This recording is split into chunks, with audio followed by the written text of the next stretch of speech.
दोस्तों, आज हम आपको वर्मी कंपोस्ट के बारे में बता रहे हैं। मैंने पिछले वीडियो में आपको बताया था कि वर्मी कंपोस्ट कैसे बनाया जाता है। तो मैं काफ़ी दिन हो गए, मेरे को कुछ ऐसी ट्रेजेडी होने की वजह से मैं समय नहीं दे पाया। आज मुझे थोड़ा समय मिला है तो मैं अब आपको उसके बारे में खोल के बताता हूँ। सबसे पहले हमें चाहिए एक बेड वर्मी कंपोस्ट के लिए। उसके बाद में हमने उसमें गोबर डालना होता है, तो 5 से 8 दिन पुराना गोबर होना चाहिए, अन्यथा ये जो वर्मी होते हैं, केंचुए जिनको बोलते हैं, वो ख़त्म हो जाएंगे क्योंकि गोबर में हीट ज़्यादा होती है। उसके बाद में हम उसमें गोबर डाल के उसके ऊपर वर्मी डाल देंगे। वर्मी फिर गोबर को खाना शुरू कर देंगे। उसके बाद में जो प्रक्रियाएं हैं वो मैं आपको सारी समझा रहा हूँ। अभी ज़रा इधर लिया भाई, ये मेरा पुराना बनाया हुआ है। ये इसमें केंचुए हैं जो अभी लाल लाल जो दिखाई दे रहे हैं, ये इस तरीके से इसको खाते रहेंगे और बढ़ते रहेंगे अपने आप। एक बार डालने के बाद में आपको दोबारा इनको ख़रीदने की भी ज़रूरत नहीं पड़ेगी और ये आपको लगभग हर जगह से उपलब्ध हो जाएंगे।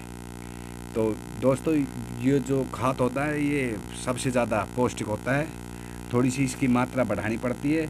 आप ज़्यादा भी नहीं ना, तो 2 से 3 साल के अंदर अंदर अपने खेतों में यूरिया DAP का प्रयोग बिल्कुल बंद कर देंगे। ये मेरा अभी प्रोसेसिंग चल रहा है। और दोस्तों, अभी मैं आपको दिखाता हूँ जो मेरा खाद तैयार हो गया। उसके लिए अब हमने उसके बाद में उसको करना क्या है। अभी उसकी हमारी आधी प्रोसेसिंग ही हुई है। अब पूरी प्रोसेसिंग कैसे होगी ये मैं आपको अभी बता रहा हूँ। तो सबसे पहले हम क्या काम करेंगे, चल भाई वापस रख इसको, जैसे रखा तो वहीं तरह, जित रखा तो उतनी।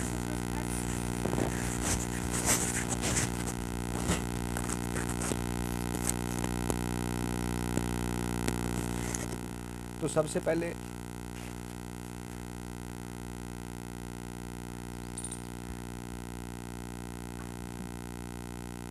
तब भी रिकॉर्डिंग में हो चल रही।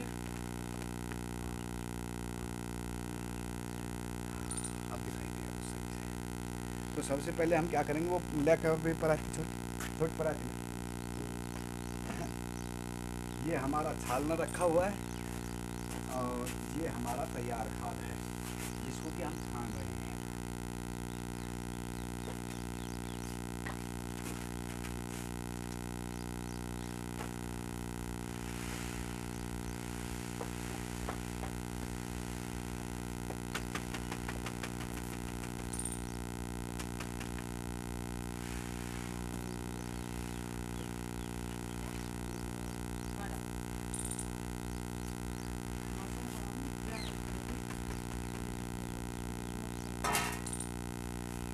इस तरीके से हम इसको छानेंगे।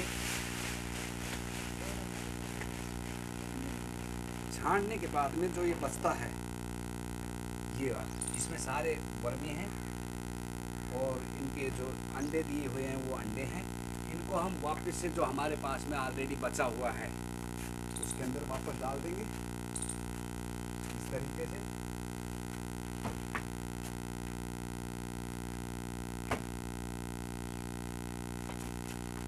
छानने के बाद में हमारे पास में इस तरीके का खाद, बिल्कुल बनी हुई चाय की पत्ती के जैसे बिल्कुल खाद, ये हमारा तैयार खाद है। इसको हम रख लेंगे। हमारी किसी भी तरीके की कोई भी फसल हो, इस खाद को हम उसमें डाल देंगे। उसके बाद में यूरिया DAP को हम पहले साल में कम करते चले जाएंगे। जैसे अब की साल हमने अगर 1 कट्टा 1 बीघे के हिसाब से डाला है यूरिया या DAP का, तो उसको हम 1/4 के हिसाब से कम करेंगे।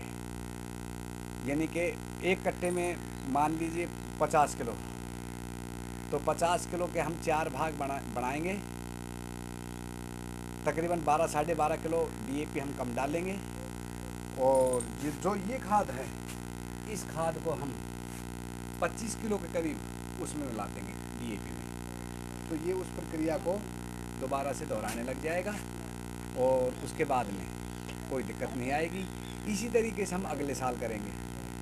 अगले साल हम जो हमारा जो बाकी बचा हुआ है 38 किलो के करीब खाद जो बचा हुआ है, उसमें से हम फिर से हम 12 साढ़े 12 किलो कम कर देंगे तो वो आधा हो जाएगा। कहने का मतलब ये है कि 25 किलो खाद अगले साल डालेंगे तो 50 किलो हमने ये डालना होगा, 25 किलो में 50 किलो मिला के।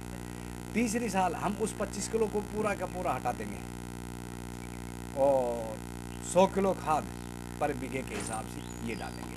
तो इससे क्या है कि हमारा ये खर्चा ख़त्म होने लग जाएगा और इसमें कोई खर्चा भी नहीं लगता है, फ्री का अपना काम है। थोड़ी मेहनत है, मेहनत तो देखो करनी पड़ेगी, अगर हम मेहनत करके बचाएंगे तो बहुत कुछ बचेगा।